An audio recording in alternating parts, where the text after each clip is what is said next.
Oi, pessoal, vamos começar a nossa aula de história. Hoje nós vamos lá para a página 82 do nosso livro e vamos estudar um pouquinho sobre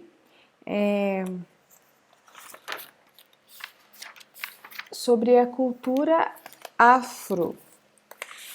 O que aconteceu? A cultura afro-brasileira, na verdade, né? O que aconteceu ali? O caminho para o fim da escravidão. Grande parcela da população brasileira é formada por negros e pardos. Segundo pesquisas, o Brasil é o país com a segunda maior população de origem africana no mundo, ficando atrás apenas da Nigéria. Como que aconteceu isso? Lá na descoberta do Brasil, vieram muitos navios de africanos para cá, os portugueses trouxeram para escravizar os africanos aqui, né? Os africanos trouxeram para o país suas crenças, sua culinária e suas formas de sociabilidade. Todavia, com toda a riqueza da influência das matrizes africanas em nossa cultura, sabemos muito pouco sobre esse continente e sua cultura, assim como a sua contribuição para a cultura brasileira. Traços da cultura afro-brasileira estão presentes hoje na música popular, na literatura, no cinema, televisão. Muitas coisas nós vimos no dia a dia que são uma herança da cultura africana. Por exemplo, ali, jogos de capoeira, desde o início, desde quando eles chegaram, a culinária, principalmente ali da Bahia, é uma culinária bem de descendência africana. Tem algumas coisas que a prof comeu quando foi para a África, que a prof já tinha comido quando morou na Bahia, então é bem comum. Os tipos dos alimentos é bem parecido com o que tem lá na África.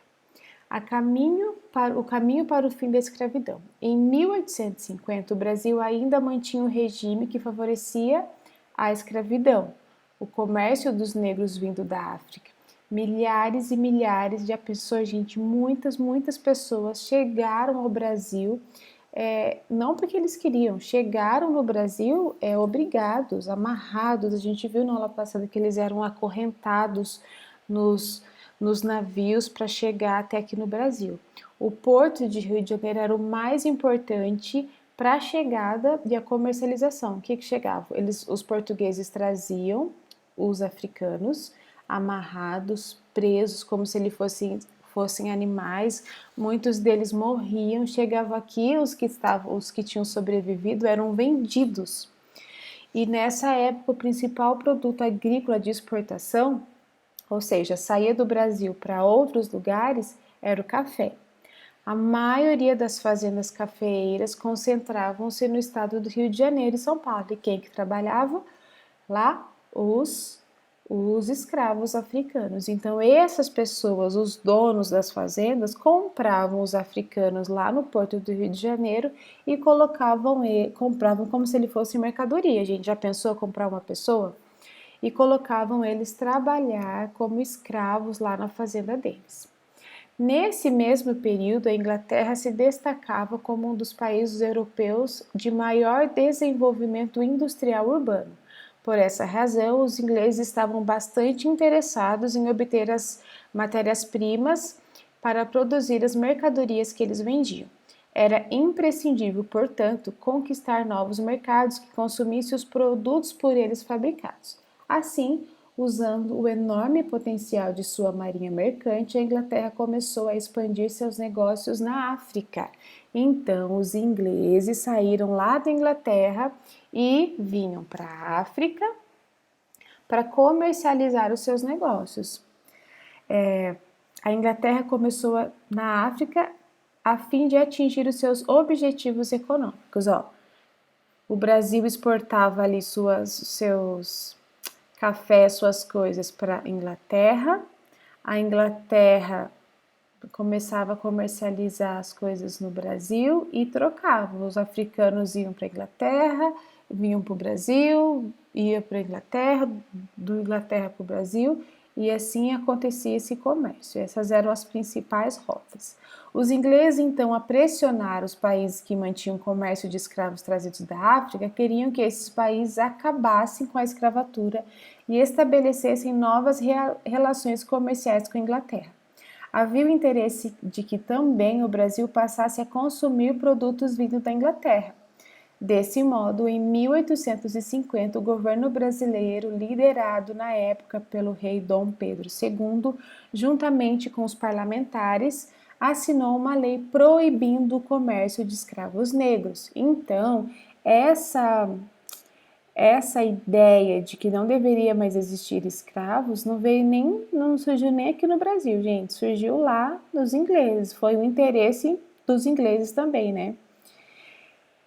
Então, eles assinaram uma lei proibindo o comércio dos escravos negros, a Lei Eusébio de Queiroz, internamente no Brasil. Dentro do Brasil, a escravidão ainda continuava existindo por algumas décadas. O que quer dizer? Mais de 10 anos, décadas. Cada década, 10 anos. Então, a escravidão continuou existindo no Brasil. Porém, a compra e venda de escravos vindo da África não poderia mais acontecer. Então, quem que sofria eram os escravos que ainda estavam no Brasil. Os fazendeiros vendiam entre si os escravos, mas eles não podiam mais vir da África. No século XIX, a França e a Inglaterra eram os principais países industrializados do mundo, os mais desenvolvidos. Seus hábitos urbanos de consumo influenciavam outros países, inclusive o Brasil. Inúmeros produtos ingleses e franceses eram trazidos de cá para cá a fim de satisfazer os consumidores locais. Roupas, joias, perfumes, objetos de mais variadas formas. Então começou uma produção chamada de capitalismo industrial. Nesse contexto, os proprietários das fábricas, oficinas e lojas passaram a contratar trabalhadores e pagar salários em troca da mão de obra, ou seja, compravam sua força de trabalho. No sistema capitalista, baseado na produção e comercialização de mercadorias em grande quantidade, o trabalho escravo aos poucos deixou de ser utilizado. Por quê? Trabalho escravo você trabalha e não ganha nada.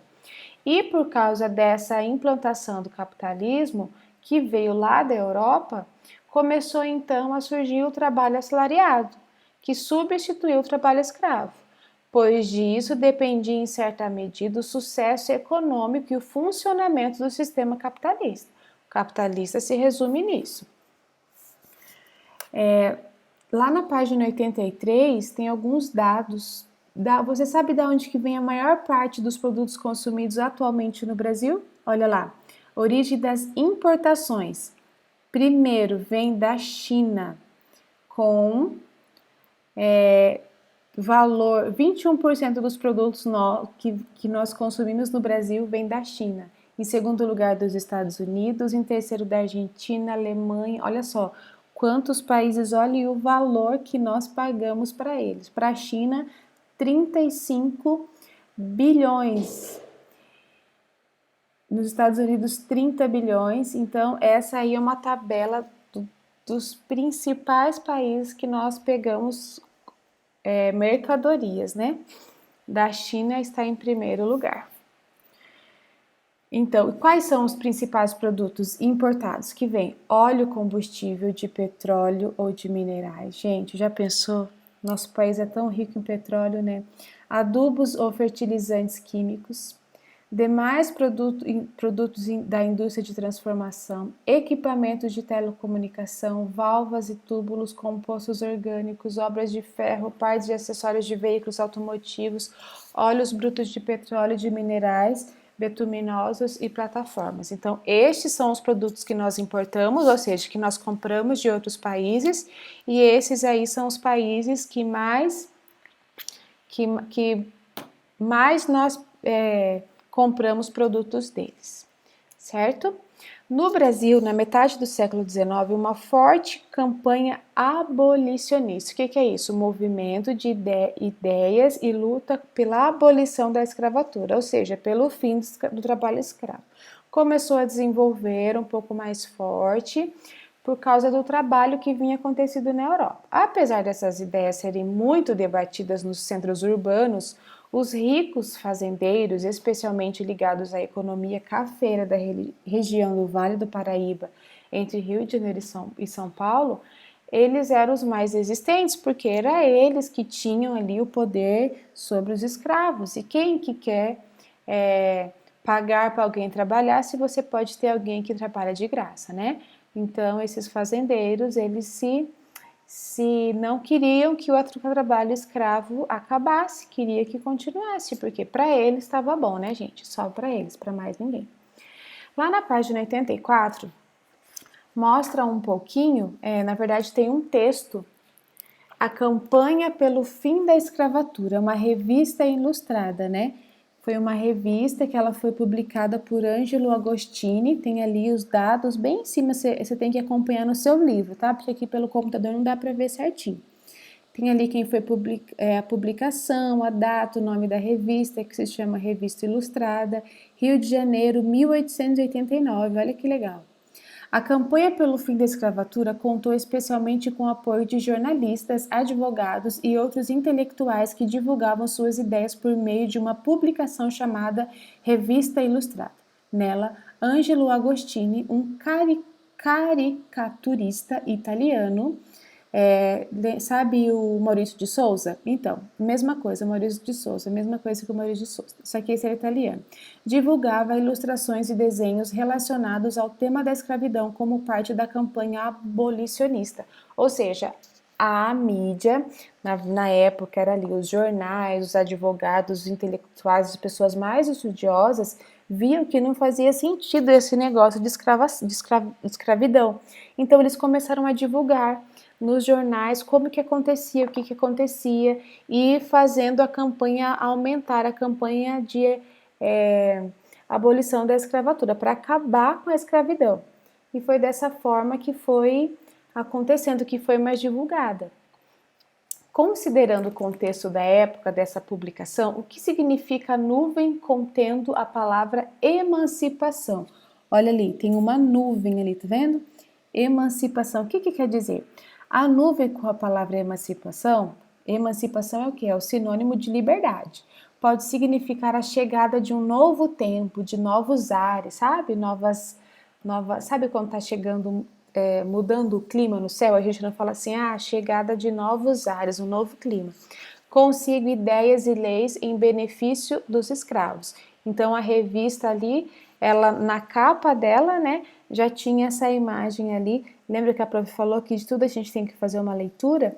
Aí é uma leitura de uma imagem falando assim que com a liberdade podia significar uma chegada de um novo tempo, de novas ideias, de novas leis e benefícios para os escravos. Quais os personagens principais da imagem? Como são representados e qual a mensagem que a ilustração transmite? Qual que é a mensagem principal? Qual que é a imagem ali? Os personagens, um senhor segurando um guarda-chuva, então aquela chuva não ia atacar, não ia alcançar ele, né? E ele tirando o escravo ali para que não a nuvem de emancipação, ou seja, a nuvem de liberdade não chegasse até ele. Fica claro que o fim da escravidão não era bom para o negócio, para os homens brancos ali, para os fazendeiros. Eles que perderiam vantagens, privilégios e riquezas. Já pensou, gente, esse mundo que a gente vive, tratar o ser humano dessa forma? Graças a Deus isso acabou, né? Mas aí, infelizmente, ainda tem muito preconceito contra africanos, contra a cor negra, né? Isso, contra os negros, contra os afrodescendentes. Aí, infelizmente, ainda há muito preconceito. Eles ainda sofrem de muitas maneiras.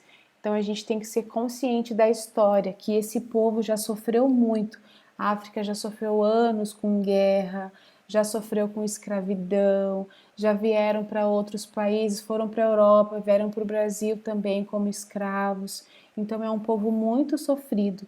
E são pessoas iguais a nós, né? Não tem nada de diferente, na verdade. São criados por Deus da mesma maneira que a gente. Infelizmente tiveram essa história muito triste e causada por pessoas brancas, né? Pessoas com dinheiro, pessoas brancas que achavam que por ser brancos e por ter dinheiro tinham poder e tinham direito de ser donos de outras pessoas.